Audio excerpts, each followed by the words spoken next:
Don't make this huge mistake when selling your home for a massive gain.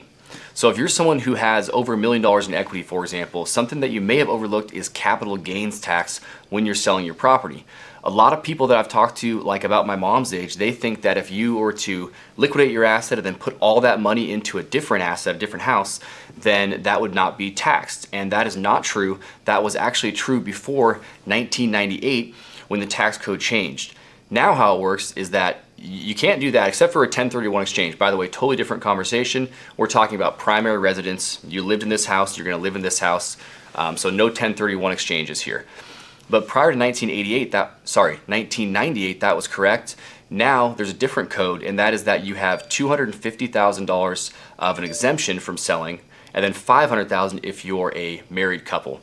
So for example, if you sold a house for $1.5 million, you bought it for $1 million, you have $1 million of gain, you can't just put that all into the next property and not get capital gains tax. So I'll give you a very high level. Make sure to talk to your CPAs about this specifically, but high level of how capital gains works is long-term capital gains is going to be 15%. How they find out what that amount is that they're going to be taxed on is based on what they call a basis. Your basis is going to be what you purchased the property at, let's say $500,000. And then your improvements to the property, let's say that over the course of the 20 years, you put in $100,000. So now your basis is $600,000.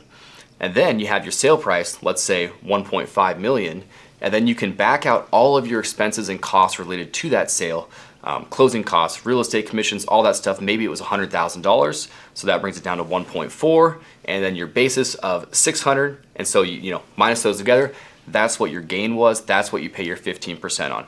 There are some other strategies that you can avoid these. Different video, talk to your CPAs. But if you're a seller that's having a massive gain over $500,000, make sure not to forget about capital gains.